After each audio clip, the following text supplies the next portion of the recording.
Awesome. All right. So, like we talked about, this call is all centered around setting goals and working on 2023 and beyond goals.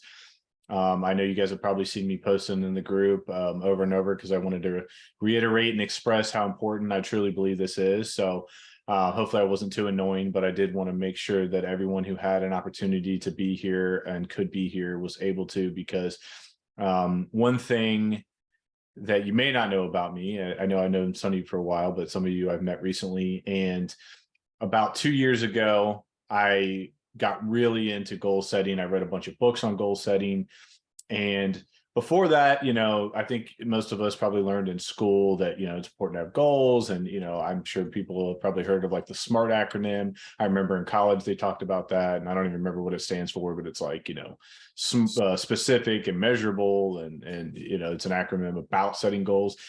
And again, I was kind of haphazardly moving through life. And I think in the back of my mind, I had some like big goals, like, I wanted to be financially free, and that's a great goal to have, but what does that actually mean, right? So the more I've gotten into researching and understanding how important goals are and what really separates, kind of average people with an average lifestyle versus this hyper successful people. One of the things I found over and over and over again is the people who are very intentional about setting goals and follow through with them and stay consistent with them are the people that reach those higher levels of success. So it's become super important in my life. Hopefully, if it is not important in your life, this call might change your mind. But back to what I was getting at. So about 2 years ago, probably exactly 2 years ago, so like New Year's on 2021 is when I really started actually writing out my short-term and long-term goals. I got very intentional and focused about how I do things, how I wanted to grow my businesses, how I wanted to grow my investment portfolio. And it has definitely made a drastic impact on my levels of success. And, so that's why I wanted to have a call just about our goals. I want to talk about them in depth. I want to hear everybody's goals. Part of this call is going to be me pushing back a little bit on you and your goals. And the purpose is not to pick on you, but it's to help you define them really well so that you can create a really clear path to achieve those goals. So that's the purpose of this. So I am going to go first because I want everyone to kind of have an outline as to what I'm specifically looking for. And then hopefully it'll be like kind of a springboard for everybody else to work off of. Like I said, hopefully you had time to prepare. If you haven't had time to prepare, feel free to take notes throughout this call. And, the one thing I want to say that you may or may not know is like goals are like a roadmap, to me, they are a roadmap, but like any map that's ever existed throughout history, it's constantly changing and being corrected and being updated, and roads are changing, and the topography, yeah, that's a word, is changing, right? So don't feel like you have to know exactly where you're going to be sitting 10 years from now, because that's impossible. But you want to have enough of a sense of identity and purpose and a vision of where you want to be in 5 and 10 years. And that is what allows you to create, measurable and obtainable goals in the short term, meaning like the next 1 to 3 years or next 1 to 5 years.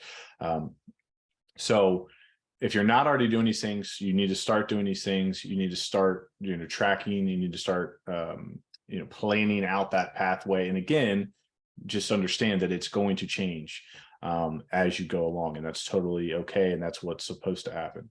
So let me pull up my notes here.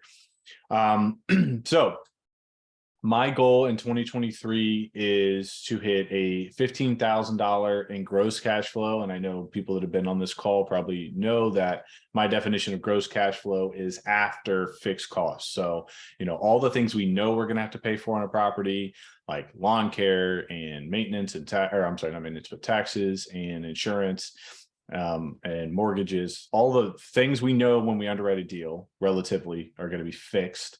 Those are what I consider gross cash flow. Now, what comes out of gross cash flow is our maintenance and CapEx and things that we did not anticipate and didn't have a specific number for. So The bigger that gross cash flow number is, obviously the bigger the net cash flow number will be. So that's my goal for 23. And as some of you might not have heard that just got on the call, so it took me almost a week since I started working on this, because I realized that I can't make really good goals for 23 if I don't know where all my numbers are from 22. So I actually had to get all my books caught up from all of my properties and businesses. I had to basically create a new spreadsheet that actually shows my gross cash flow numbers from each property and how it performed this past year. So that was, very time consuming to do that. But anyway, with all that said, I came up with a $11,600 number. I'm sorry, $10,600 number. So that's my current gross cash flow. And it was actually a lot higher than I thought. If somebody would have asked me that and I had to ballpark it, I would have said like maybe 8,000. Now, obviously, my newest property that's in transition of being stabilized with vacancies and all of that, that's a fluctuating number. So I had to kind of average it out. But I'm also projecting my goals based on where that's going to be a year from now once it's stabilized and done. So, these are all the reason why I'm getting into all this details, because these are the things I want you to think about as you set up your specific goals. So part of me and my path to achieving that number in the 15,000 in cash flow is raising my portfolio rents across the board to market levels. So I have several properties that are under market rent. And for me personally, my strategy is usually once in the spring, I do a rent raise across the portfolio for people who aren't in leases and who are not, or who are under market rent. And obviously the past couple of years, we've had pretty significant increases. This year, I don't anticipate it being a major increase, but obviously as your portfolio expands and your number of doors and units increase, even a $15 or $25 increase, across 50, 75 units is a pretty substantial increase in your cash flow, because relatively all your other metrics stay the same, right? I mean, your insurance and your taxes go up a little bit every year, which is why I always encourage investors to raise their rents. But also, hopefully your mortgage is locked, and hopefully, some of your other costs are locked. Like, it's not going to add maintenance costs necessarily just because your rents go up. So, something to think about. So with that in mind, I know that once I stabilize the 28 unit, then I'm going to be a lot closer to hitting that 15,000, even if I don't buy anything else, right? That's going to, like, I looked at the projections, it might move me to like 13 or 14,000 in gross cash flow, something like that. But let's just say it did it, right? Because that's a plan. That's what I anticipate happening. But I can't control the economy. I can't control, some of the things that may go into that. So without that, I have to, based on my buying metrics and the way I buy, I know I have to buy 22 more units to hit 4,400 more in gross cash flow over where I'm at today. Okay, so basically those are my two goals. I mean, and both of those things are going to move me down the line to that 15,000 a month in gross cash flow. I think it's obviously it's very possible that number could be a lot higher. It could be 20,000. It could be higher, but that's my minimum. My minimum goal is 15,000. And I hear a lot of people talk about, oh, you should set your goals as high as you can, because even if you fall short, you're at a better place. And I agree with that mentality to a point, but when we're talking about very specific measurable goals, I also want to make sure that they are obtainable and I have a clear, logical way to achieve those goals, right? So I'm not, I could come in here and say, I'm going to hit 100,000 a month in gross cash flow. That could be a goal, but I don't have a clear pathway to achieve that in 1 year. So for me, that's a silly goal to make, at least at this point in my journey. I also want to maintain 6 months of personal savings. That's kind of a personal goal. And for me, I kind of, my rough expenses are about 6,000 a month. So 36,000 just set aside from everything else for my personal expenses, because as most of I just bought a new house. My mortgage and expenses went up quite a bit. So that is a change in what I am otherwise a very frugal spender, which makes me want to be even more conservative with the personal finances. As far as my business goals, one thing I really want to do, and I have done sporadically, is I want to get back to time blocking.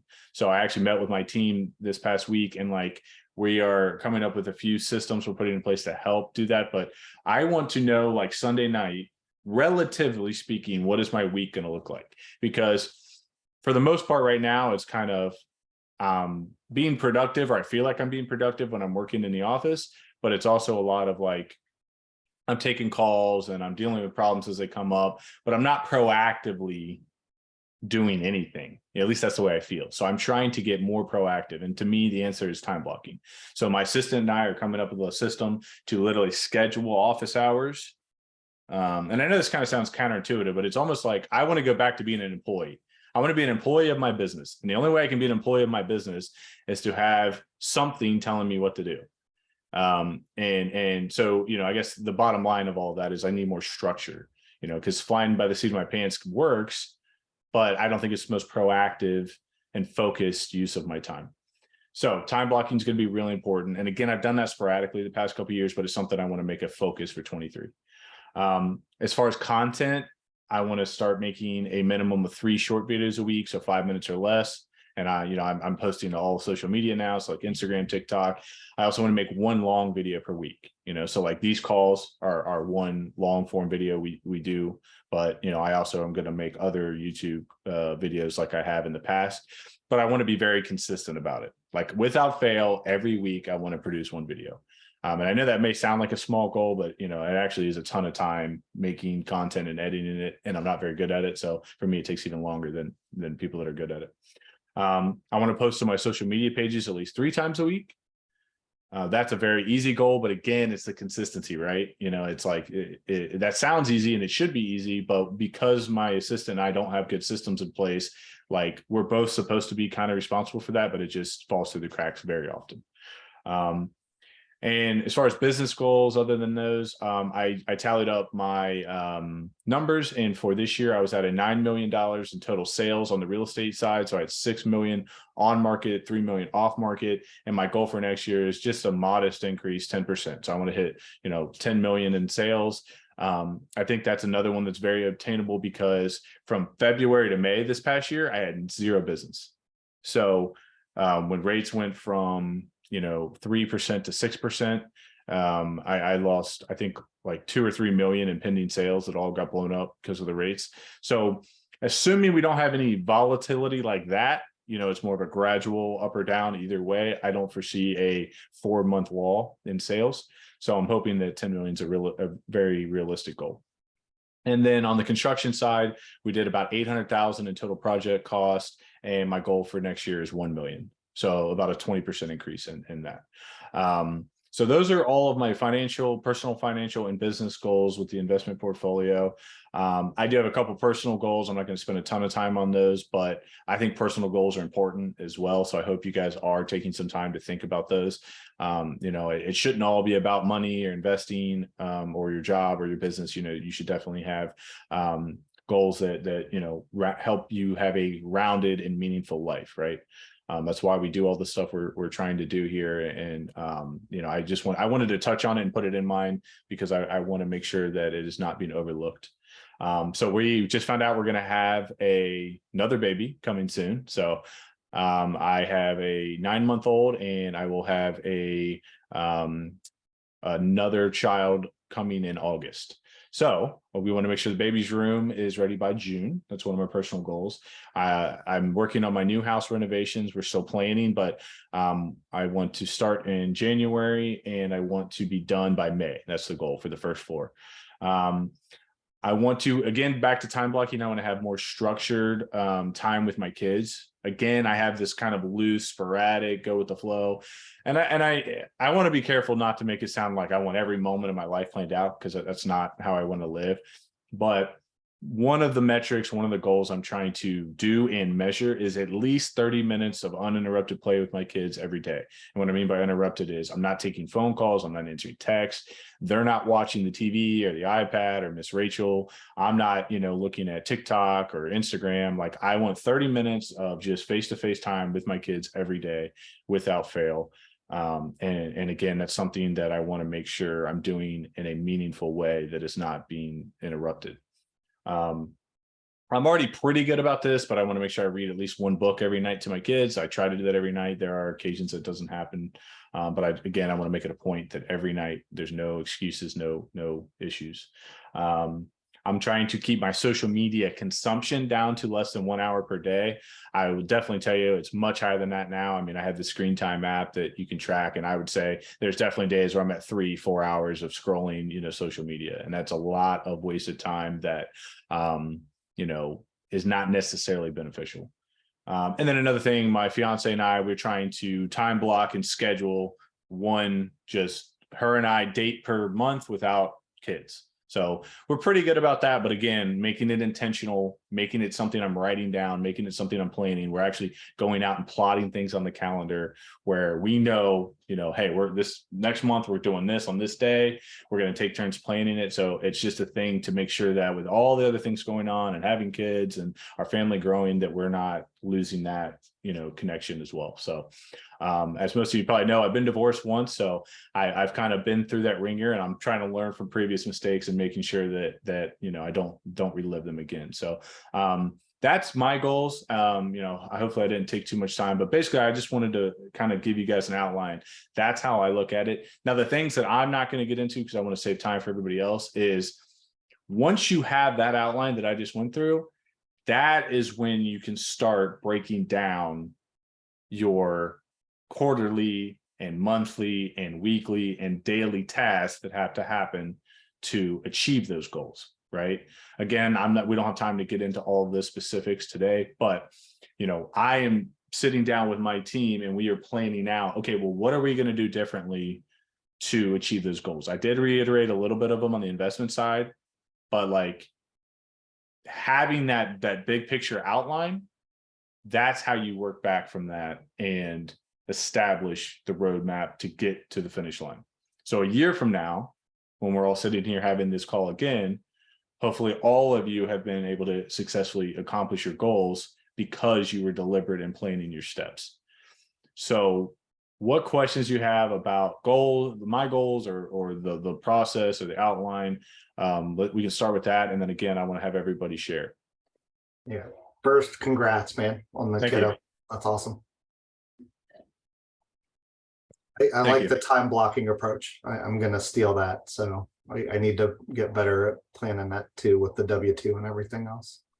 Yeah, it's tough. And I remember when I was on third shift still working as a cop, I was honestly better at it. And because I had such limited time, I was working 70, 80 hours a week, and it was like nothing got done unless I was like, and I was such in a routine. I'd done that, for like 5 years straight. It was like, I got up at 4 or 5 PM every day. That's when I woke up. That was my morning. And I had 4 hours to get real estate stuff done. And if I didn't do it, it just didn't happen. Right. But I had to balance that with family time. And, it was obviously even more challenging. But I think if you're working a W-2, like most of you guys are, it's very important that you set up time, whether it's within those hours or outside of those hours, to accomplish your other goals. Because, part of my problem now, having freedom, so to speak, is that freedom can be, a vice as well. Because like I said, a lot of days it's like, oh, I wake up, maybe I slept in a little bit, whatever. It's like, oh, I don't really have too much pressing stuff to do today. And the next thing you know, it's 3 o'clock and I've answered 2 emails. You know what I mean? And to get where I want to go in 5-10 years, that's not going to work. So, you guys get to see me when I'm kind of, prepared and polished, but by no means is that who I am 24/7. So anyway, DJ, you want to start us off? Sure. Absolutely. So, I took the approach, I split it out, personal and business. So, the personal stuff, it kind of leads, the first bullet I had under personal was get better at goal setting. Because if I look at, I did actually set goals for 22. Mm-hmm. If I look at them, it's a mess. Mm-hmm. So, I just got busy with day stuff and everything. So it was definitely not a followed list. So my plan this year is to actually get better at that. So, the next bullet is to complete 75 hard. I'm actually day 32 right now. And awesome. This will be my second go around with it. I did it in 2020. I did the full Live Hard year, if you're familiar with the program at all. So with that, I'm gonna do it again. or I'm going to finish the first round this year, and then I'm going to do it again back to back just to keep it rolling, keep momentum going. I'm going to read 20 books or more this year. My comment that I put in my notes here is I want to be more bendy. So I actually joined a stretch lab starting tomorrow at 8 a.m. So it's just getting old. I'm gonna take my kiddos on 5 major experience trips. Just I spend time with them, not all of it's quality time, some of it they're on their Kindle and stuff like that.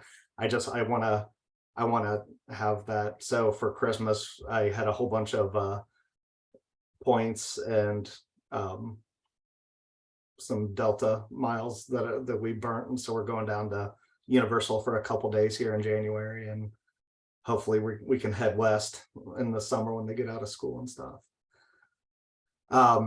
I had implement a date night with the wife. She's busy, I'm busy, so we do very bad at that. And then so we haven't really put anything on calendar, but I like the actually scheduling it. I like that. So, and then the last point I had was to continue to teach my kids the idea of entrepreneurship. That's something that I had as a kid, I lost as an adult, and I'm finding, later in life here. So How old's your oldest? 9. Okay. So yeah, I've already got her. She's working at, I've got a couple of duplexes, so she's goes out there and helps me clean them and do stuff like that. I actually bought them the Rich Dad Poor Dad cash flow board game for kids for Christmas. So we were playing that the other day and stuff. So it was very cool. So on to the business stuff. For my W-2, I've been at my current position for going on 6 years. I've been with the company for 20. So I'm making a push for the exec team for 2023. That'll help push this along financially, the real estate thing. So I'm making a push for that for 23. My plan right now is to put 5% of my W-2 into passive real estate ventures, and then 5% into to keep feeding into my active portfolio. I'm a big fan of Traction and EOS. I implemented that with my development team, and I'm gonna start using that in my real estate business just to keep myself on track. I don't really have anybody else working with me right now, but I want to get that done. I want to double my portfolio and cash flow. I wasn't very specific in that, but right now I've just got 2 duplexes. So specifically, have at least, 2 more duplexes at minimum by the end of the year. Which my next point will help that a lot. But I'm very interested in commercial, the commercial side of things. So my goal by the end of 23 is to complete the purchase of a small to mid-size apartment complex using a combination of either partnership or syndication. So this is my current 75 hard book. So I'm about 3/4 of the way through that. So I, immediately I'm educating and, obviously talking to you guys here. I've started doing more social media. I'm terrible at social media. So it's going to be a process, but I've started with the 75 hard stuff. I've started posting personal, where I'll, eventually work real estate related stuff into it, but I'm going to do that. And then for, as more specific goals over the next Q1, I guess, is identifying, the core team, and then identifying and researching the target markets. So. Yeah, so a couple things I want to jump in with. So let's use your books as an example, because this is a broader example that everyone should take away. So you said you want to read 20 books this year. Okay, so did you break that out? Like, have you split that out into smaller goals to accomplish that? Have you pathed that out, so to speak? I have not. I've got, I don't know if you can see back there. I've got my list of books. I just grab them as I finish, but with 75 hard, you're reading 10 pages a day minimum. Okay. So I finish a book about every 2.5 weeks. Okay. So that's, let's just say 3,600 pages a year, right? Mhm. Based on that. Okay. And yeah, I would assume for most business books, especially, that would Yeah. probably hit close to 20. I mean, a average business book's usually only a couple hundred pages. Yeah. Okay. So again, using that as an example, right? Like that is a very easy, measurable example of what I'm talking about. Because again, we don't have enough time to get into like every single minute specific detail of everyone's goals, but I want to make sure you guys understand the fundamentals. So, if based on that goal, which is a great goal, 3,600 pages a year, how many books does that allow? Maybe that even goes into like how you lay out your reading, because approximately what you're going to do. If you're really disciplined, you do it every day. And it also shows you if you miss a day, well, now you got to do 20 or whatever. And I don't know what the rules are with 75 hard, but just generally speaking, with any goal, you have to make up ground now and break that out.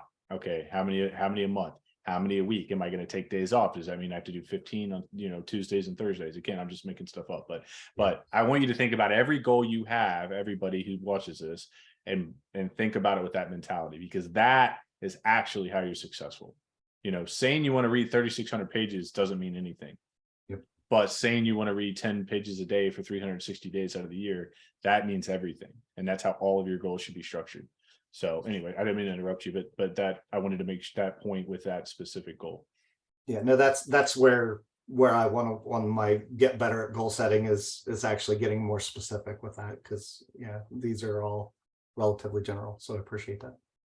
Yeah, and like as another example, so I probably talked about this in the past, but like I go through these phases where I'm like buy mode. As far as an investor, I go through like buy mode, and all like my mindset every day, all day. I'm looking at wholesaler deals. I'm looking at MLS. I'm looking at off market, LoopNet, whatever. I mean, I'll spend like 4 hours a day, 5 hours a day, sometimes like obsessively when I'm really motivated and I want to buy a deal, right? And the reason why I use that example is because it's probably not a healthy habit to go through these really rabid phases where I'm spending half my time every day to do that. What would probably be a better use of my time would be to do built-in weekly things I do to look for deals and acquisitions where I have a constant deal flow. So maybe that means I'm having, 3 conversations with wholesalers a week, whatever that is. I'm just, making up metrics. But, instead of spending 4 hours a day for 2 weeks to try to buy a deal, and then I buy something, maybe spending, 2 hours a week for all year, and then I can find my 3 or 4 deals I need to buy throughout the year. Does that make sense? So, a lot of this is breaking it down to consistency and not trying to take out all the big roller coaster hills that real estate naturally gives you. I think everyone who's an investor understands, when it rains, it pours. And when it's sunny, everything's great and everything, it's like, man, I made so much money this month. I'm so rich. I'm doing great. And then next month, furnace goes out and you get kicked in the teeth. And it's like, that's just real estate. For the last 7 years, it's been all I've seen. So you want to try everything you do. You want to try to make it as consistent as you can. DJ, there was one other thing I was going to ask you about. Now I'm losing. I should have wrote it down. If it comes back to me, I'll jump in. Anyone else have any other questions for DJ? Hey, DJ, is my volume good? Yep. Awesome. I was going to ask maybe if you could clarify the goal around syndication. Were you planning to be a general partner as part of a syndication or a limited partner? I just kind of want to know where you're putting that goal. Probably both. I would invest in my own money, but I would probably GP it if okay. Maybe it's very interesting. Okay. And again, on a very small scale, probably in the grand scheme of things, but yeah. I mean, I think it's quite ambitious. So if you do it, more power to you. Yeah. And I don't know, maybe there's a way to get like a realistic preview by having one of the, maybe like having one of like the partnering roles, or like maybe when you're just doing the underwriting or just doing the money raising. I looked at being a GP, and to me it seemed like a ton of work. I think about your W-2 as well. So I know it can be done, but I could also see it being very stressful. Not saying you couldn't do it, but I just think, you know, it might give some pause there to trying to take on a bunch there. So he Yeah. you might knock it out of the park, but it might drive me crazy if I tried it with the W-2. Yeah, no, and that's why I said partnership or or syndication, because I could see a partnership working out better for my situation as well. So yeah, I agree with you. There's a lot. And one thing to consider, like, I don't want to get too far out into the weeds here, but like, so if you want to be a general partner in like a multifamily deal, let's say, if you just go out and find a really good deal, and that's something that is very low risk and low cost, because that is, you know, literally handwriting letters to sellers, direct to sellers, going and knocking on sellers' doors. I mean, you know, whatever it takes. I mean, and this is things that you can do, like you're saying, after work, between work, you know, on lunch break, you can make a call or text. Like, you bring a home run deal to any other operator I know, myself included, and say, hey, I got this deal and we can get it at 60% of market value. And there's a, you know, we can double our equity on this deal. Anybody who knows what they're doing is going to bring whatever other pieces they need to put that deal together. And they're going to give a piece to that ownership to him just for finding the deal, because that in this market is the hardest part. So again, not to, again, I don't want to get all, you know, I don't want to focus the call on that, but just understand that any goal, there's always a way to do it, you know, realistically. And it's just a matter of what's your priority, what's most important to you, and how can I do it, right? I mean, that's the real question. How can I accomplish it? Anything else for DJ?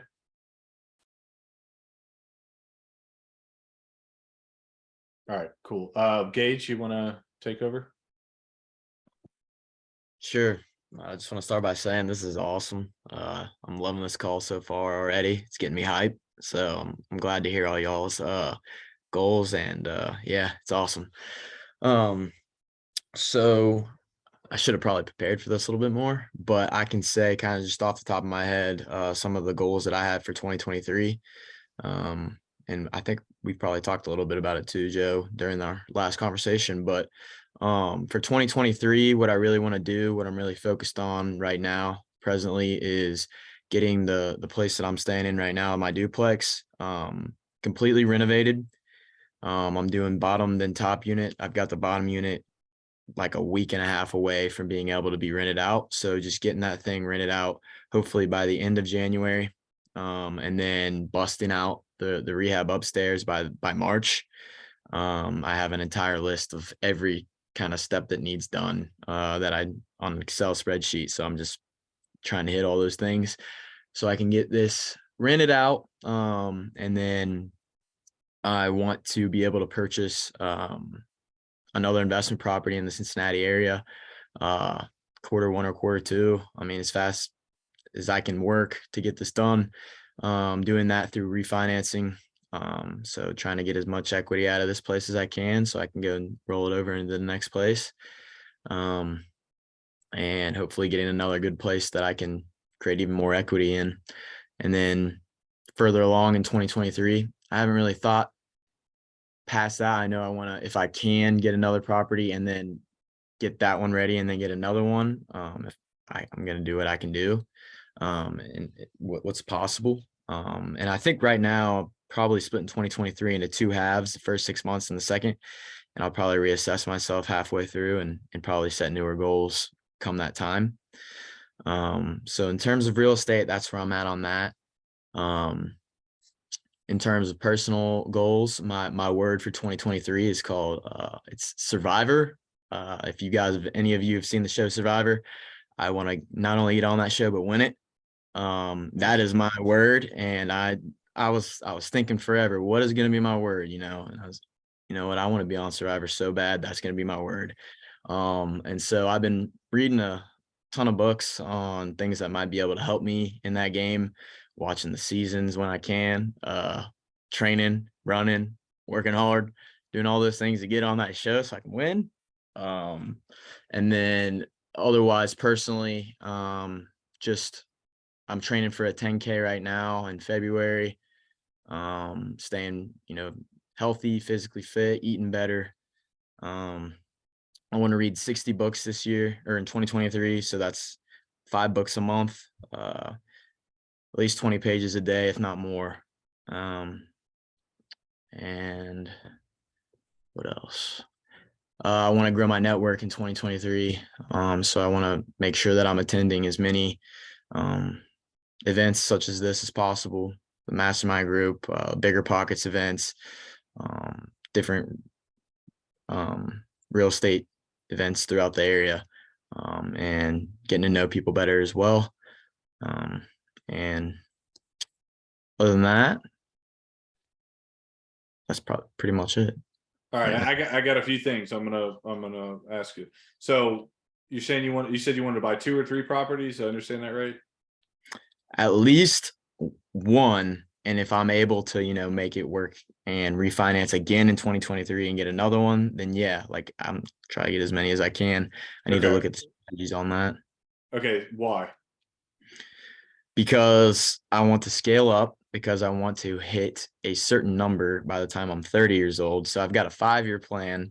And I think I remember you asked me this. I wanted to get $300,000 in passive income. And in order to do that, I'll need like 82 houses at $300 a door.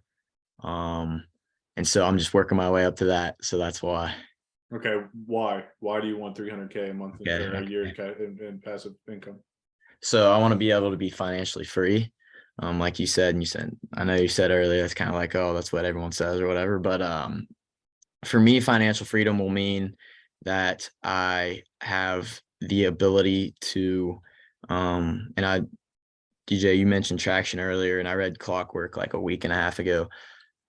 I want to be able to have the resources to take care of my eventual family that I have, but also the time to be able to spend with them.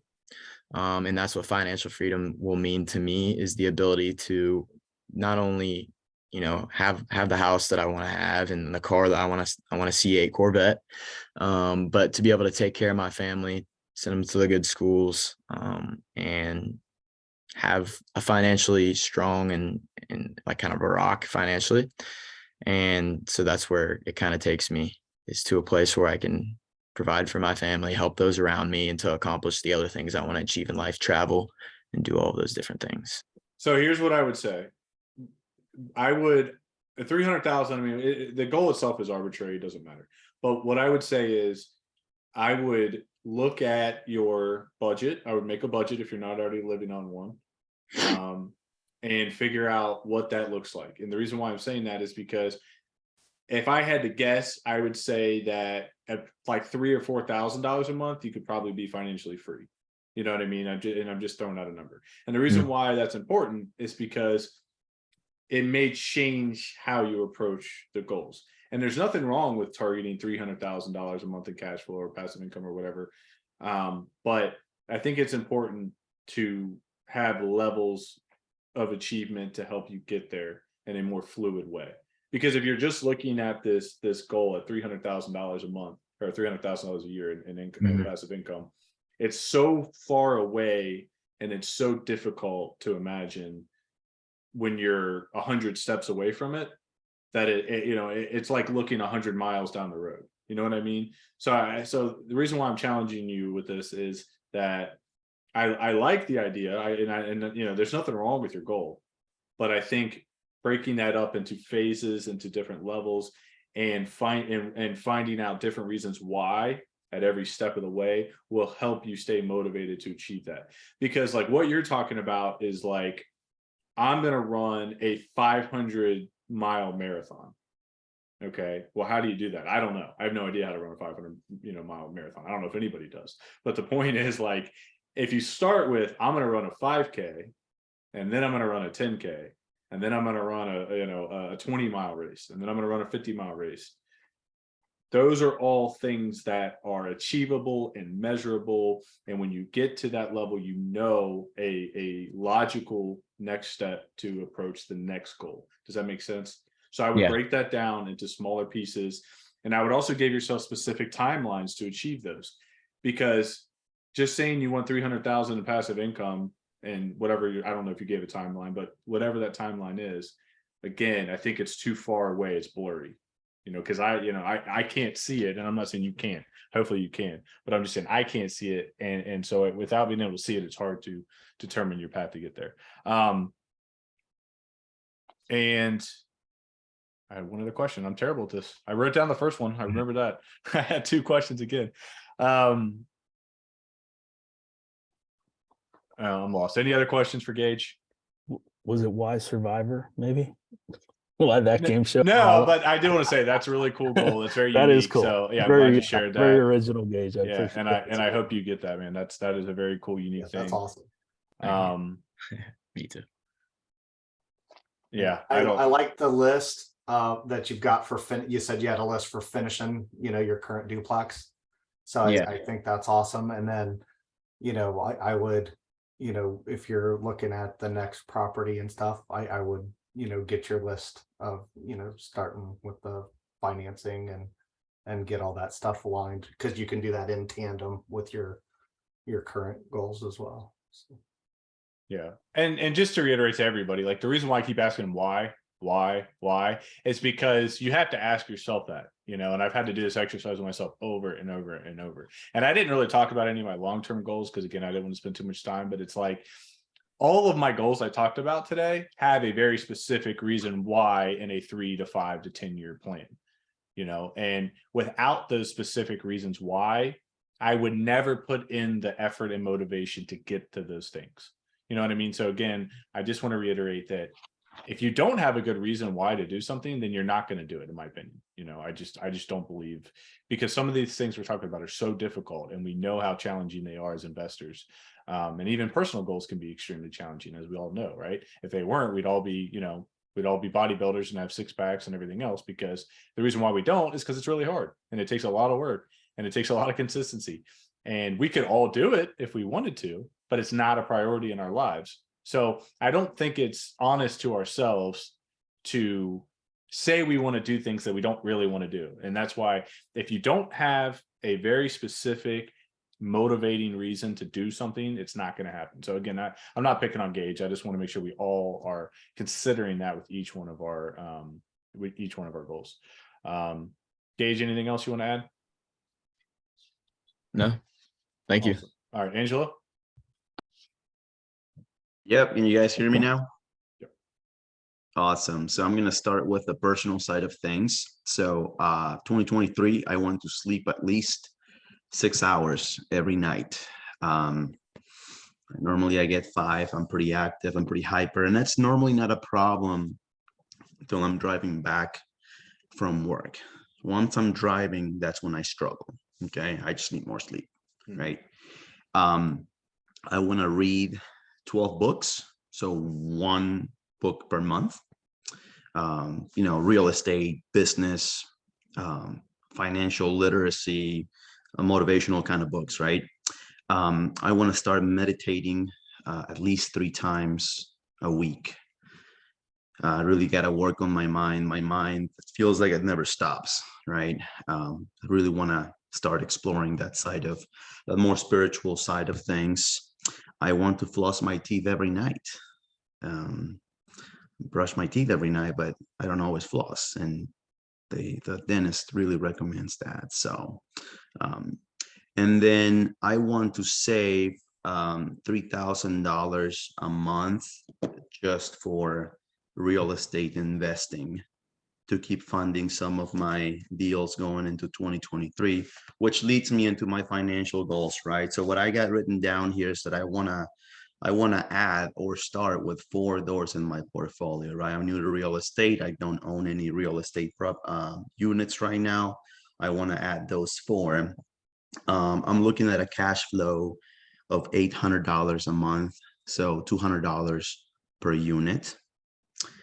And that's gross cash flow, right? After all of my fixed expenses. Well, the why is because I want to get my journey started, and I really want to put into practice all of the theoretical knowledge that I've gained in 2022 by reading, by networking with you guys, by going to look at properties and all of that, right? And then Let's see, what else do I have in here? Hold on just a sec. I got way too many notes in here. So to get me there, what I have, we already talked about saving $3,000 a month to fund future deals. So the 4 units, whether I buy two, a duplex and then another, or maybe I buy a quad, doesn't matter as long as I get the 4 units in 2023 minimum. If I can get more, even better, right? And then to make all of that happen, look at the MLS on a daily basis. Which I already do, but it really helps me identify trends, right? Things are taking longer to sell, things are starting to drop a price, etc. Just being able to spot those trends by looking at it every day on a bi-weekly basis, attending this mastermind that really helps. On a monthly basis, there's a couple of other meetups that I know some of you guys go as well, the best ever, and Properties and Pines in Oakley.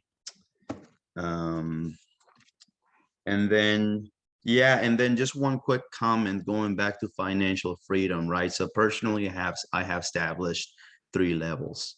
Okay, so level 1 is $3,000 a month. Okay, and why $3,000 a month? Because I know, and I would need 15 doors at $200 a month per door, right? Why $3,000 a month? With $3,000 a month, I can go back to Peru, that's where I'm from, and I can live very comfortably, $3,000 a month. Okay, now level 2 financial freedom is at $6,000 a month. That's 30 doors. Why is that? That's basically $6,000 a month. What I got written down, yeah, that would replace my girlfriend's income, so that it would allow one of us retiring early, right? And then that's more of like a 5-year out there, right? And then the level 3 financial freedom, and to your point, Joe, I don't really even need this much money, but I have a number in mind, right? Pretty close to what you said, Gage. 85 units at $200 a month. That would be level 3. That's close to roughly $17,000 on a monthly basis. That would completely replace what both of us generate these days. But again, do we really need that much to be financially free? I don't think so, based on the things that we want to do with our time once we are financially free. And I think I got a bunch of other stuff, but I don't know if anybody's got any questions.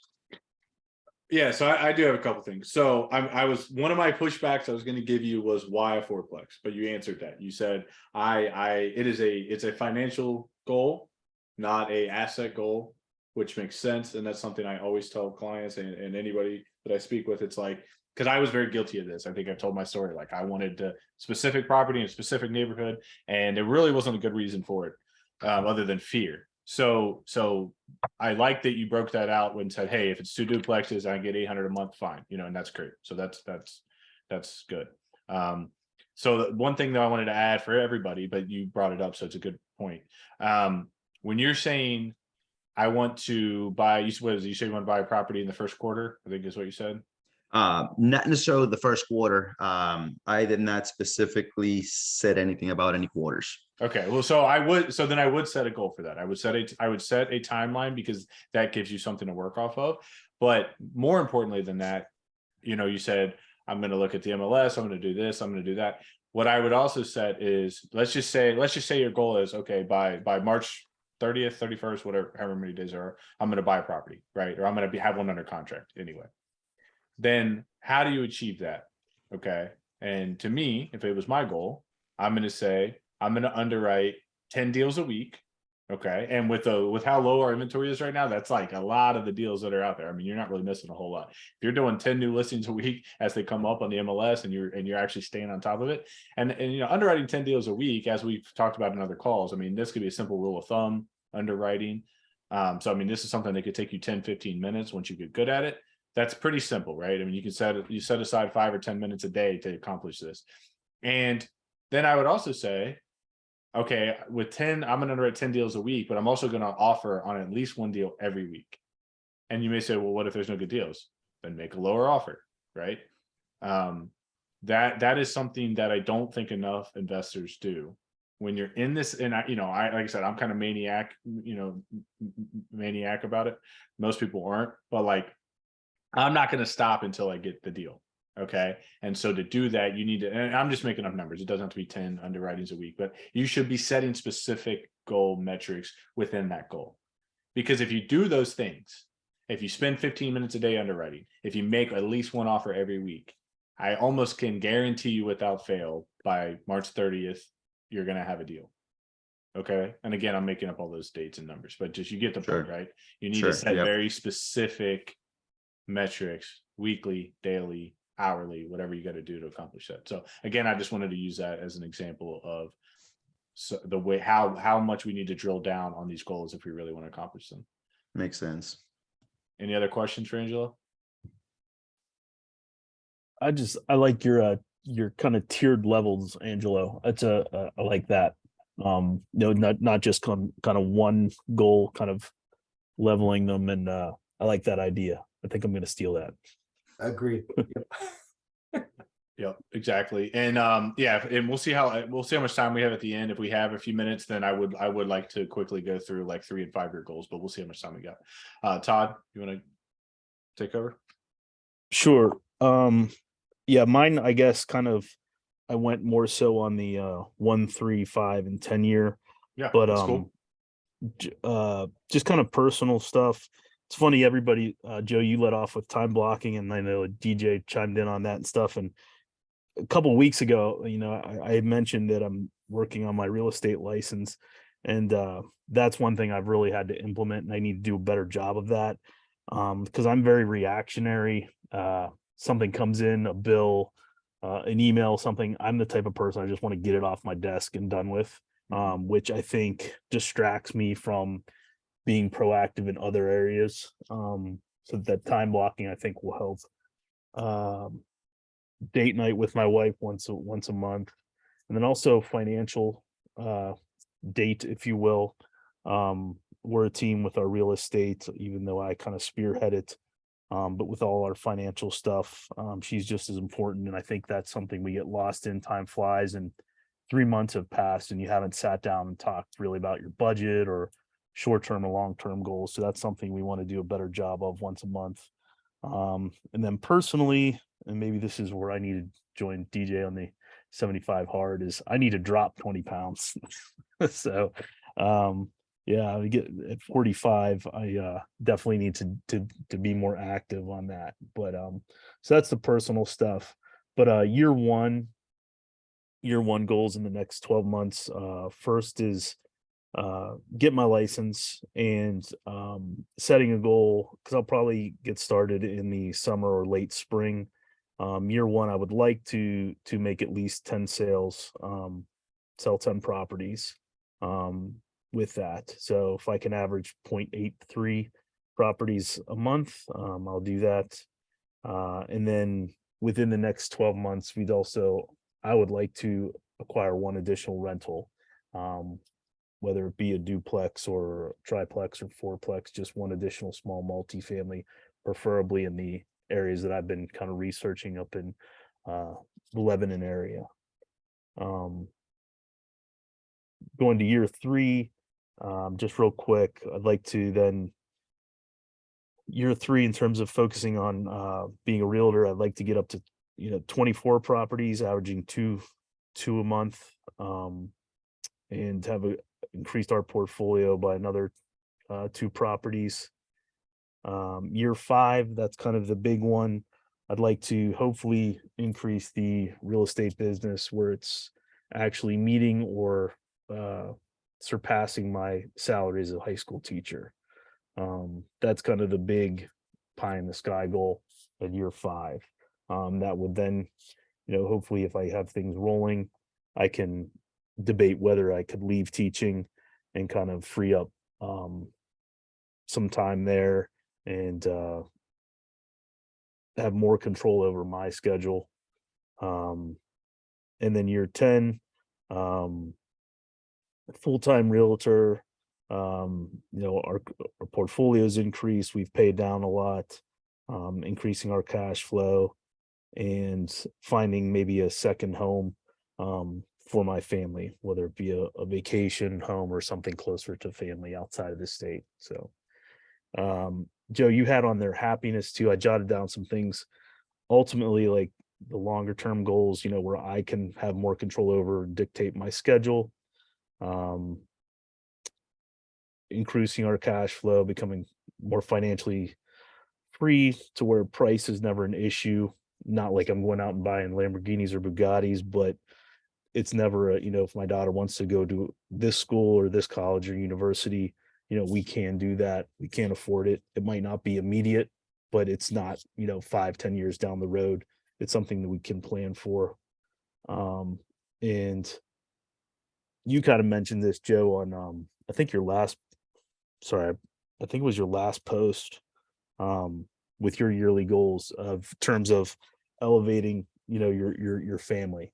I came from kind of or come from a middle class family, and that was solid but didn't understand or have as much financial knowledge.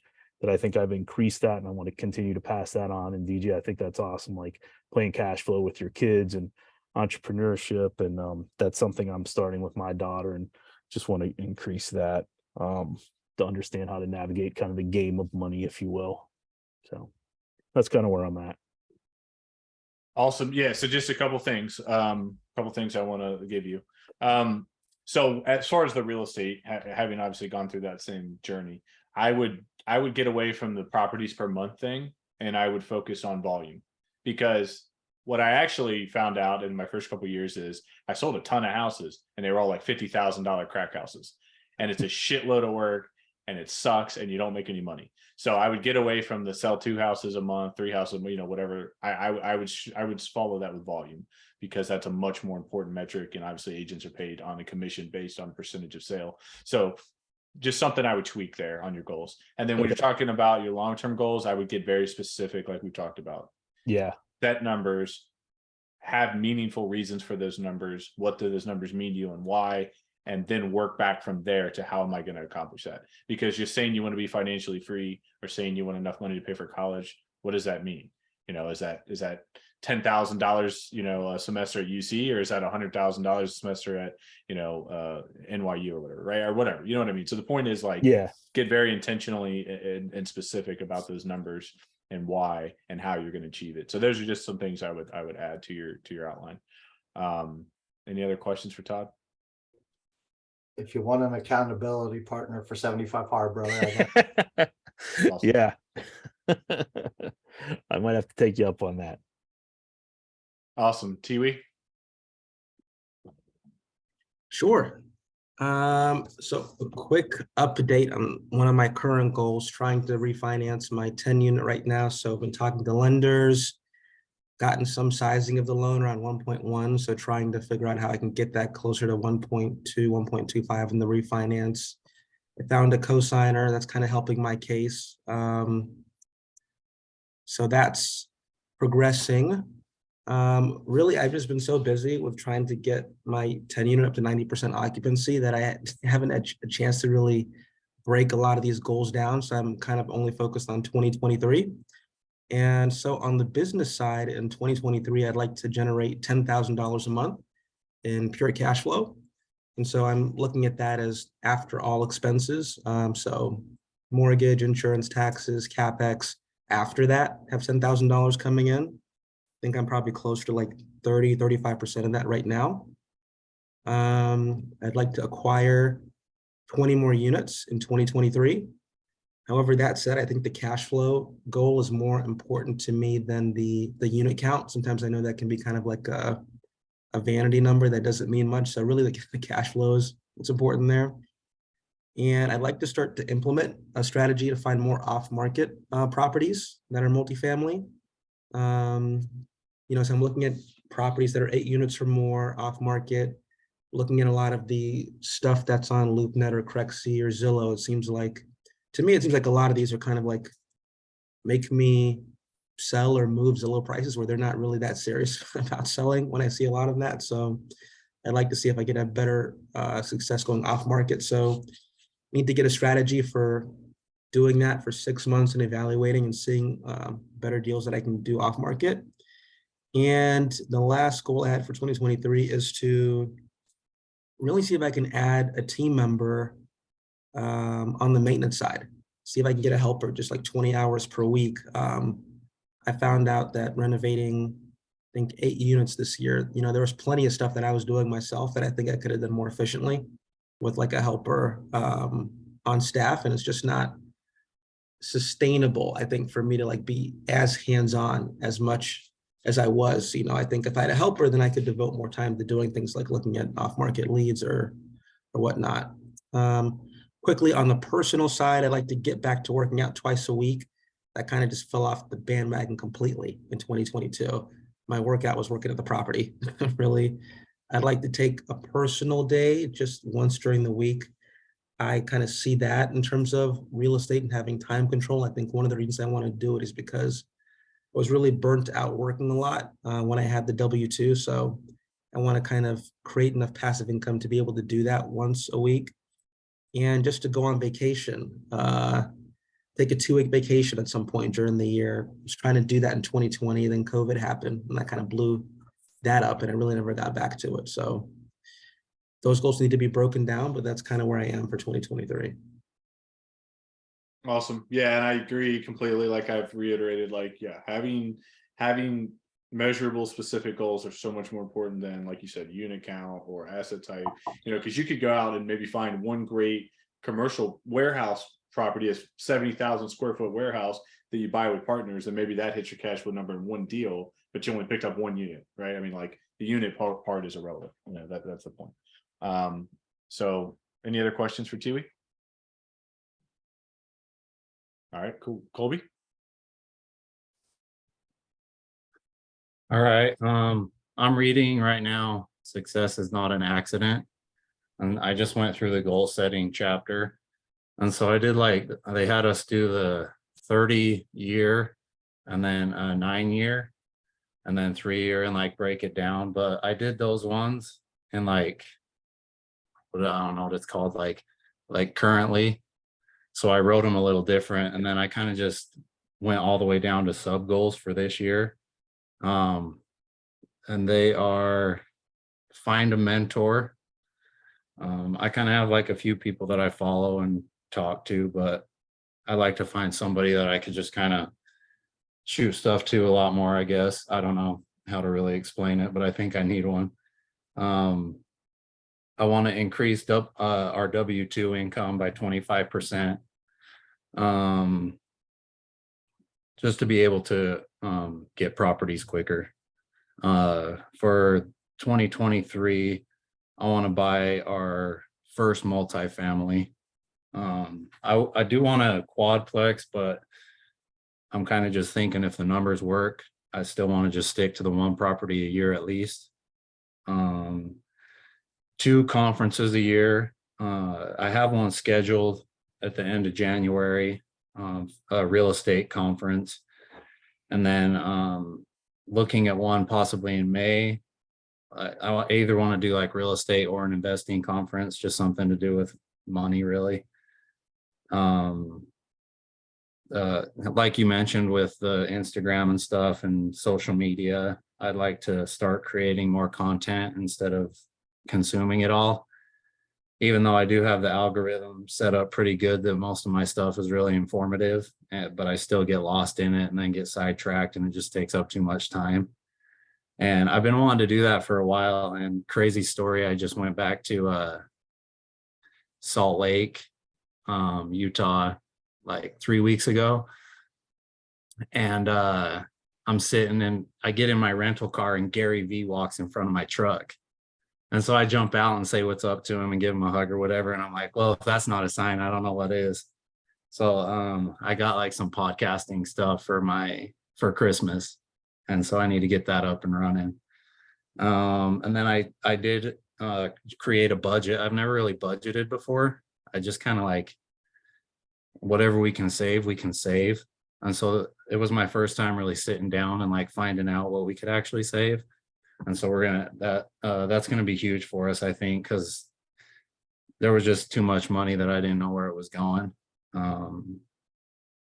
And I think that'll allow us to buy properties a lot quicker too. And then organizing finances.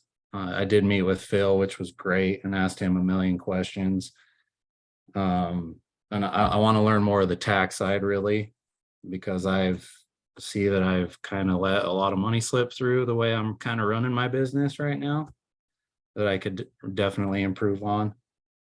And then the last one I got is I want to start doing an ice bath for 11 minutes a week. Because from what I've read, that's once a day for like whatever it is, 1 minute, 15 seconds or something like that. But that's what I read for the most health benefits. So I'd like to get started on that for the new year too. And I think that's about it for 2023. Awesome. Yeah. So a couple things. So I actually wrote down both my questions this time, so I wouldn't forget. So for the budgeting, I think that's great. That's definitely something that was super important to me when I first started in, personal finance and investing, because, without that, like you said, it's easy to spend all your extra money and have no idea where it even went. So, it's something I should probably still be better at. I kind of look at, I do keep an eye on everything coming in and out, but it's more of like a high level instead of like very specific, like, okay, this is groceries, this is, so I should probably be more intentional about that as well. But the one thing I wanted to add was that when you go to, I would plan a savings number first. So this was something that was really helpful for me in the beginning.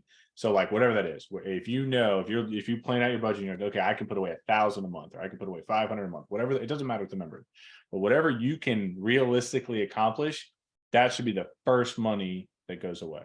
And the reason why I say that is because then everything else after that should fall into place with your planning more or less, but that money's there and it's not getting touched, if that makes sense. So it's just one tip I wanted to add that helped me a lot when I first started. And then as for social media, and I know several of you have mentioned this, so I just wanted to touch on a couple of things.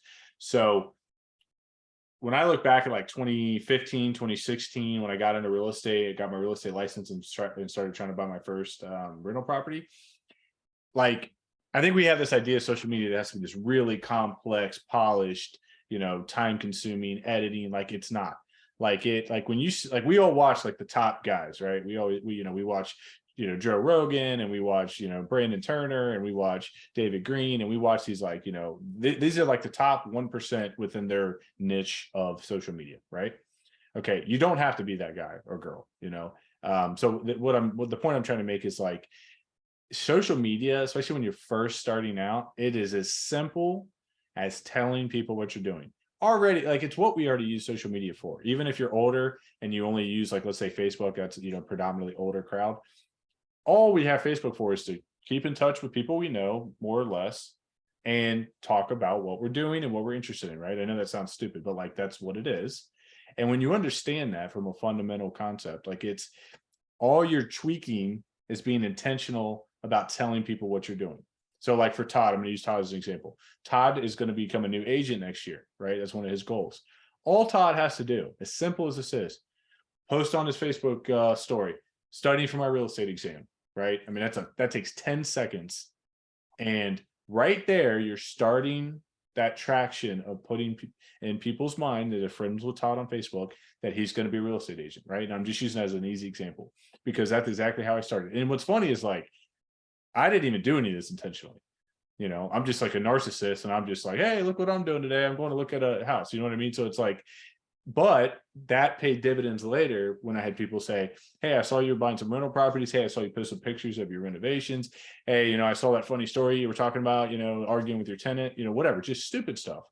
And they're like, hey, I got 100 grand in the bank doing nothing. Like, what could you do with that in real estate?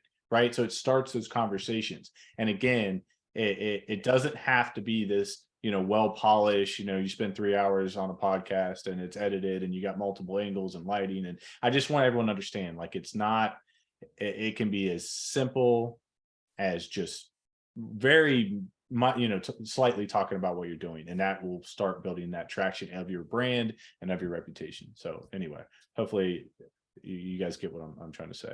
All right, we do have an extra 15-20 minutes here, so I would like to quickly run through 3 and 5 year goals for anyone who didn't touch on those, because it is important. I think it helps us backtrack to our 1-year goals.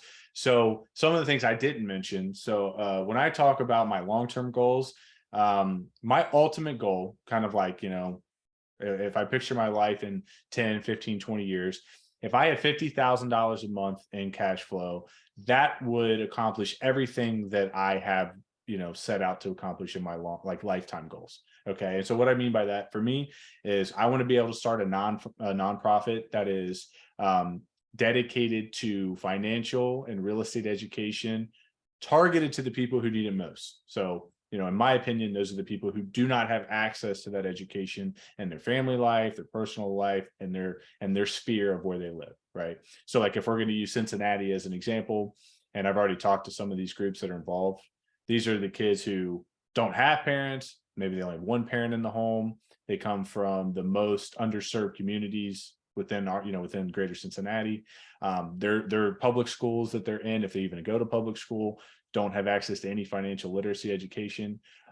When I went to school, there wasn't a thing either. But now what I've seen talking to these kids and going to the high schools and speaking, a lot of the, suburban schools that have more funding and more money, they're starting to teach financial literacy. They're starting to teach investing classes.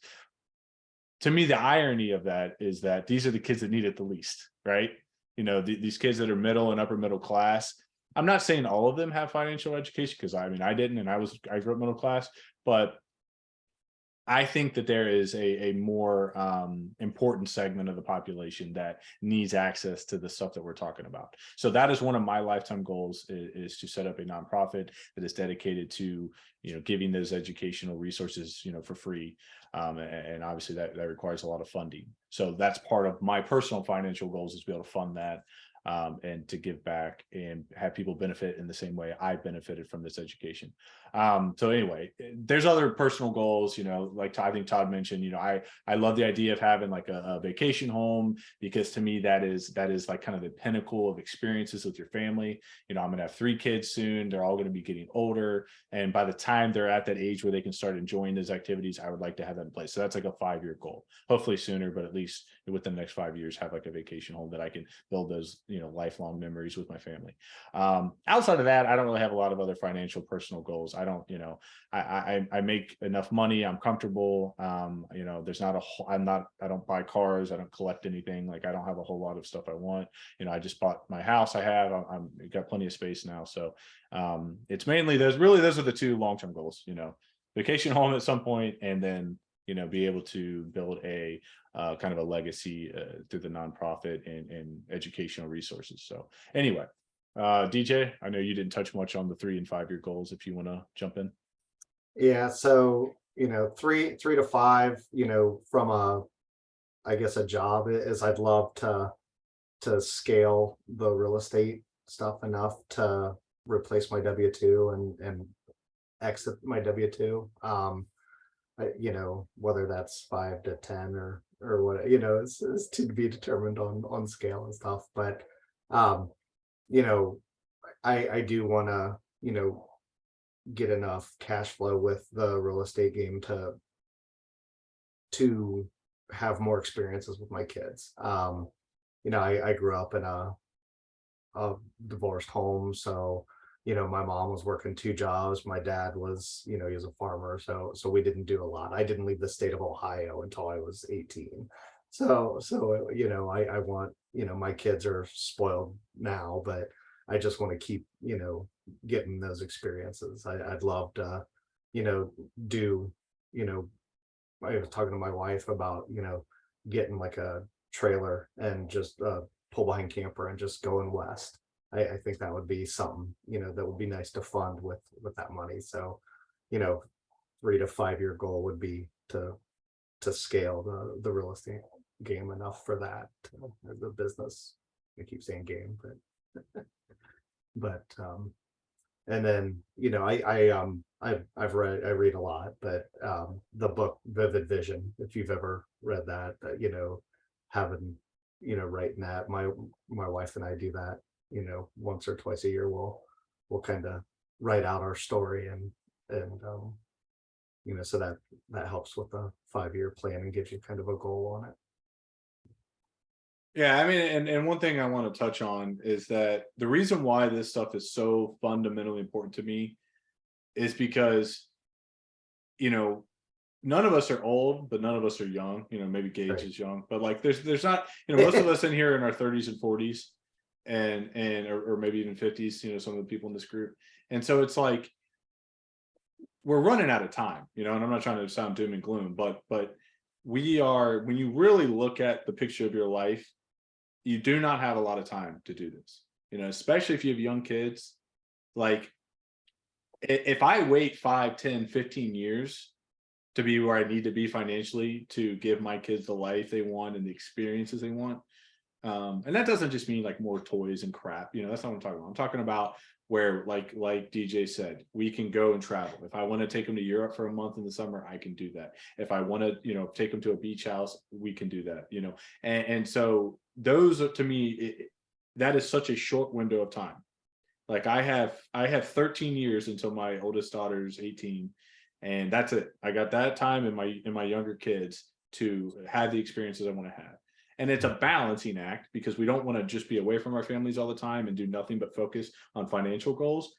So you have to balance it. But it's also, if you don't have the fire to do it, you're not going to do it. And if you think you have forever to do it, you don't, you know. So you know, again, I'm not trying to make anybody panic or feel guilt, you know, feel bad or anything like that, but it is very important to be intentional and to have very specific criteria that you're going to adhere to, like I've said probably 50 times throughout this call, to get to whatever that goal is, whether it's 5 years, 10 years.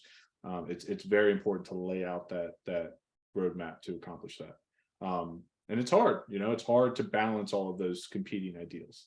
So we only have so much time, we only have so many resources, but you know, that is our duty as, you know, husbands and fathers, and to try to accomplish that. And Joe, I just want to, yeah, you hit the nail on the head there. That's the biggest thing I struggle with, is that tug of war of putting your time and effort into that, but then also knowing, well, that's pulling me away from my kids, but this is in the long term is going to benefit. And it's just like, it's that yin and yang, you know, the angel and the devil. And it's like, well, what am I doing? What's right? But then all the while the clock's ticking, you know, and that's And honestly, the tough. yeah, Todd, I've been trying to pull my kids into it.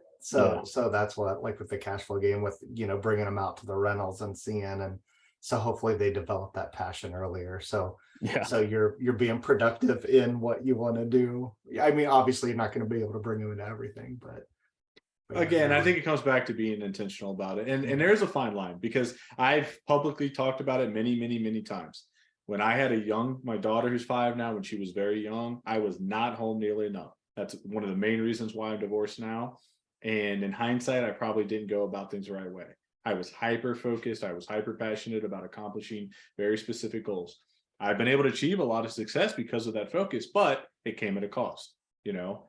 And and I don't know, maybe I can't, it's not up to me to judge whether I did the right or wrong thing, but it's just the reality of it, you know. And so I tell people all the time, like, I'm not necessarily the role model that you want to follow, you know. But I also look at, we talking about time, that's an investing time is everything.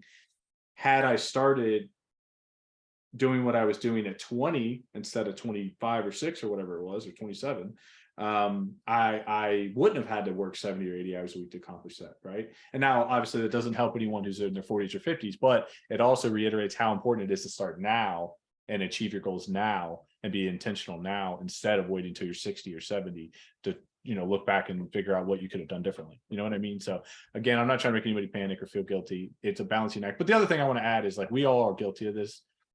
How much time do we waste? You know, like I said, I know for sure, if I can go look at my screen time app right now and say, you know, I average 3 hours and 53 minutes a day on social media, you know, so I can't sit here and say that if I'm taking time away from my kids to accomplish goals, there's other things that I could be opting to do and still be a present husband, be a present father. You know what I mean? So that's something you have to look and reflect on yourself and answer that question. But don't feel like you can't accomplish your goals and be a good father and good husband, because you can. You just can't do other things. You can't go, you know, maybe you can't go golfing. Maybe you can't go, you know, sit on social media or watch Netflix. You know, there's always things that we can sacrifice. So anyway, I want to give a chance for everyone else to jump in here. So I think it was Gage. I think you were You did talk a little bit about it, but anything you want to add on your 3 and 5 year goals?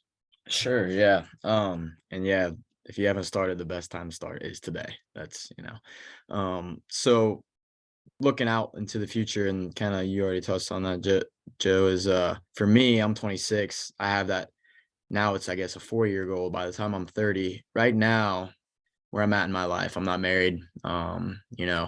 So right now, what I'm trying to do, what I'm super intentional about doing, is creating this infrastructure that by the time I'm 30, I will be able to provide for my future potential wife, and my kids, and also be able to provide the life that I want to live, which, like I said, I want to travel. So 3 to 5 year goals, I want to be able to speak fluent Spanish. I want to have, by the time I'm 30, I probably, hopefully will be married. I don't know. But I want to have the house that I want to live in, like, live in forever, home. I want to be an expert in my W-2 field of work, which is economic development.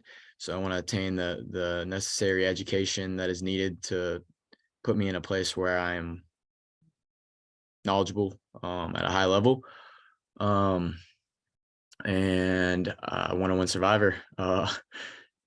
So yeah, that's pretty much it. And I did touch it on earlier. I think, you push back on the $300,000 a year, which is $25,000 a month in passive income, and why.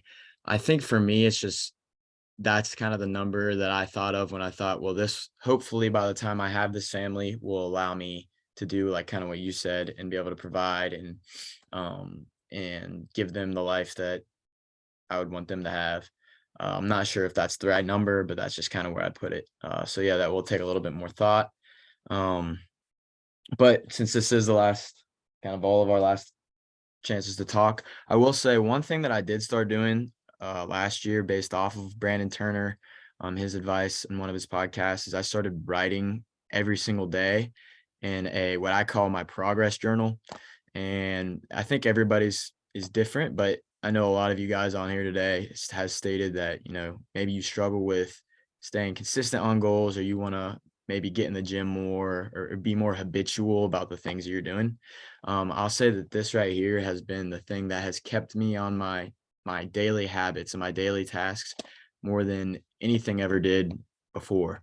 I literally write down every single day the progress that I had from the day before, and then today's tasks, actions, and goals. Then I write down a long-term goal, and then I write down what I'm thankful for. And that's been a life changer for me. And I think that I definitely recommend it if you guys aren't writing in a daily journal. Just take 5 minutes to write down your tasks and goals, and it will, I think the statistic is, when you write down a goal, it becomes like maybe like 50% more likely to be achieved. And then when you tell somebody that goal, it's like shoots up to like 70. So if you can do anything, to achieve your goals better, I would definitely recommend doing it. So that's all I got. Definitely. Yeah. Awesome. Angelo. All righty, very quickly, right? So 3 years, I'm looking at 15 doors. And that'll get me to level 1 financial freedom. And another why is that I want to, build that track record as a real estate investor, and potentially start looking at partnerships, right? But I want to have I got to have that track record before I start involving other people. And then year 5, I'm up to 30 units. And that's what gets me to level 2 financial freedom. And again, the idea is to leverage that track record to get into bigger multifamily deals and scale up even quicker.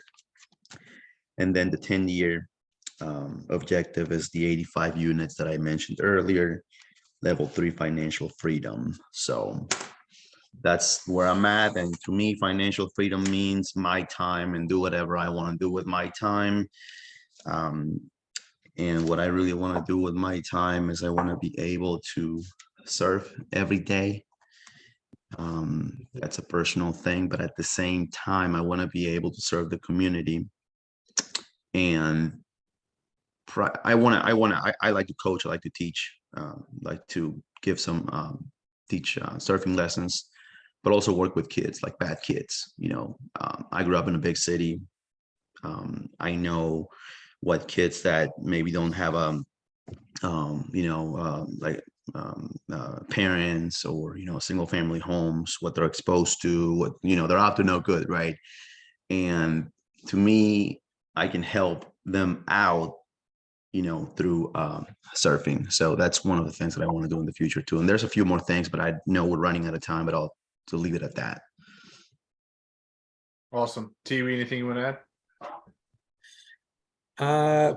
No, just that, I'm not doing as well on the 3 to 5 year goals. So I mean, DJ, Angelo, Gage, you guys are really killing it, thinking ahead. I love how vivid a lot of the visions are, whether it's like the Airstream camper or surfing in Peru or providing for your family. I think that makes your why really clear. So I need to take some time and kind of revise those goals, hopefully once I get out of the immediacy of kind of what I'm trying to do right now. But yeah, I definitely want to articulate those goals and post that in the group. So it's been inspiring just kind of hearing about all the stuff you guys have planned. Yeah, and like the way from a philosophical point, the way I look at like 3, 5, 10-year goals are a lot more like, what do you want? You know what I mean? Because like when you look at the next 12 months, a lot of it's kind of like, what do you need to do? Like, what do you need to do? I like the long-term goals, and the reason why to me they're easier is because it can be anything you want it to be. It really is as much as you're able to imagine. And if you can make a realistic pathway to your imagination, you can accomplish it, but it gives you that timeline to do so. So yeah, definitely spend some time and think about those long-term goals. Colby, anything else you want to add on yours? Only thing I really think 3 to 5 is I'm just really trying to exit my W-2. And with the track that I'm on, I'm thinking that 5 years is kind of on the long end. So I'm hoping to be able to do something within that area. I think if I can do what I'm focusing on and keep it going, I can be out of there in 3 years. And then not that I mean, I don't hate my job by any means, but I just want to actually do something that I'm passionate about. So that's really what I'm working towards. Yeah, I totally related with that when I started planning to get out of mine as well. Todd, I think I don't think you got to share again if you have anything else. No, I think I covered most of them. Yeah, pretty much it. Awesome. Okay, any other comments, questions from the group on anything we talked about tonight? I will say I heard a lot about the right time to leave the W-2, and that's always a challenge. I struggled with that myself. And like sometimes I really think there's not necessarily a right time. Like when I did it, I think a lot of people thought, well, no, that's too early. You can't do it. Like there's a lot of uncertainty. And then fast forward 9 months later, my former employer Meta, like fired like 40% of my team, so that probably would have been like me being fired or me having to let go of some of my best friends. So, there's also a risk to not jumping and like waiting and running the clock out like Joe was talking about too. So yeah, and yeah, that's a great point. And something I wanted to touch on tonight is like so it's super important to understand your budget and your expenses and living expenses. That's like really fundamental to helping establish obtainable goals. We didn't talk a lot about that piece of it, but hopefully everyone's doing that. You should roughly know how much income you need a month to survive and to thrive and to hit, your longer term goals. Those are things you should know and understand the math of those things. But like for me, I have been so frugal the last 6-7 years that it actually it kind of makes you almost abundance of caution when it comes to goal setting. So what I mean by that is like, when I first started making financial goals, I think my total household expenses were like $3,000 a month, right? So like, to attain financial freedom at $3,000 a month is a pretty low number. That's a very obtainable number for almost any investor. But being somewhat, I don't want to say forced, but like somewhat now accelerating my expenses and growing my expenses have almost reignited and get kind of repurposed my focus, because it's like, my expenses going from 3,000 a month to 6,000 a month. After 7 years of doing this, it's all of a sudden like, okay, like now I really have to be on my game. Like I have to make sure my portfolio is operating. I have to make sure I'm actually getting the cash flow I should be getting. I have to make sure that I have income. You know what I mean? So it almost, kind of put me back to square one in a way of rethinking and kind of changing my mindset, because, and I've talked about it before, but it's like after I left my job and I was financially free, like I felt zero sense of purpose. I've lost, my identity for the last 10 years was being a cop. That total identity is out, right? Now my new identity is being an entrepreneur and a real estate investor full time. And that's a massive shift. And I don't have a boss. I don't have someone structuring my life. I don't have someone telling me what to do. And like I said in the beginning of this call, now I'm actually like trying to force myself to structure it with my team more. But again, you want to be cautious, but don't be overly cautious, because we don't grow when we're being overly cautious. So you need to take some calculated risk. And I think that, kind of speaks to across the board of all the goals we're talking about tonight. But, it's just interesting that I've noticed in the past few weeks, now that I'm into my new house and re-updating my budget and kind of paying attention to my new expenses, like, okay, like it gave me a little bit more focus to recalibrate my expectations of myself and get out of this comfort I've been in for the past year. Any other last thoughts? Any other comments, questions? When you're setting goals, say there's something that you're doing really good, do you try to push yourself on top of that goal, or would you just say like continue doing that? Say it's going to the gym, and if say I go like 5 times a week, would you like call that good and say just continue to do what you're doing, or would you try to add something in there? I mean, I think for any goal, it comes back to, the fundamental question of why am I doing this? Right. Like, so like if you look back at like my business goals are probably my easiest example I can give you, but it's like, I made enough money in my construction company and in my real estate sales. Like I don't need any more money, but I also know that we're not fulfilling our potential with my team. Like I know, even let's just pretend I don't hire anyone else ever again, and I just keep my employees I have. I know we are not fulfilling our potential 1000%. I'm not, my employees aren't. So I think it's natural for successful and productive people to want to always extend their goal, but you have to, at a point, you have to ask yourself why, right? Like I'm not of the mindset, like let's say Amazon, for example, right? That's like, the extreme example of everything in business. Like, does Amazon, if they made $100 billion in profit this year, do they need to make 101 billion? Well, they do, because they have shareholders and they want their stock to go up. But like, from a philosophical question, do they need to make $101 billion in profit? I'm making up numbers, but you see what I'm saying? Like at a point, Yeah. It's like, why are we doing this? What is the purpose? What are we trying to accomplish? Are we accomplishing anything? So back to like exercising as an example, if you are in your ideal fitness and you are happy with your health and your body and whatever other goals you have around working out, maybe it's not adding more exercises or different exercises. Maybe that is a complete waste of time for you in your goals. You know what I mean? Using that as an example. So I think that's things that we have to constantly be reevaluating as we go down our goal journey, is like, why am I doing this? Is this worth doing? Am I doing this too much? Am I not doing it enough? But just the general sense I have as as my character, I always try to push my envelope a little bit with everything I do.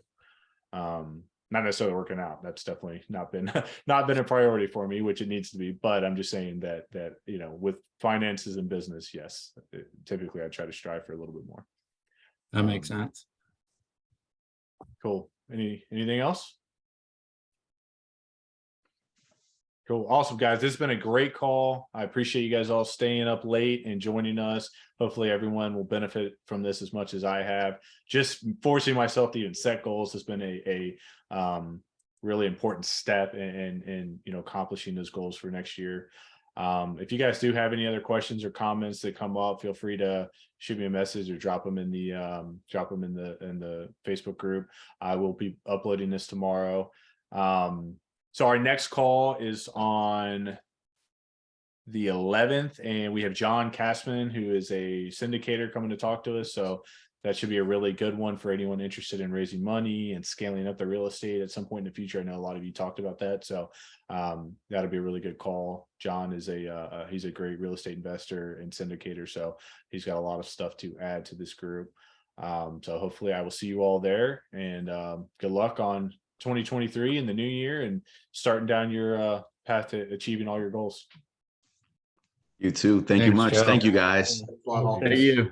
Good seeing See everybody. you guys. Yep.